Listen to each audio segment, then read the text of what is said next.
மனிதனே, கவனமாக கேள்.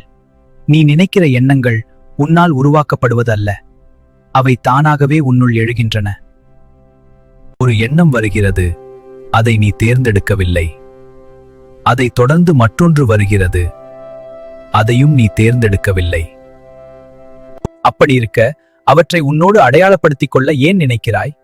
உன் மனம் இடைவிடாமல் பேசுகிறது, நியாயம் கூறுகிறது, ஒப்பிடுகிறது, பயம் உருவாக்குகிறது. என்ன ஓட்டத்தில் செல்லாமல் அதை உற்று நோக்கும் போது உன்னுள் ஒரு மாற்றம் நிகழும். இதுவே விழிப்பு நிலை, இதுவே உன் இயல்பு.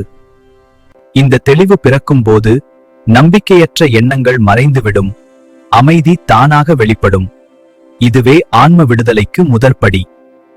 இந்த நிலையில் நீ நிலைத்திரு. ஒரு உன்னத நாளில் நான் உன்னை ஆட்கொண்ட உண்மையை உள்ளுணர்வாய் உணர்த்துவேன்.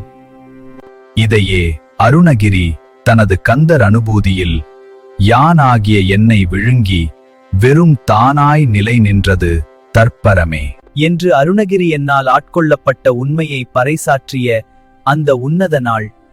ஆகையால் யாம் இருக்க பயமேன் என அமைதி கொள். நீ நினைப்பதை விட நான் உன்னை ஆட்கொள்ளப் போகும் அந்த உன்னத நாள் மிக அருகாமையில் உள்ளது. நம்பிக்கையோடு இரு. நாளை நமதே.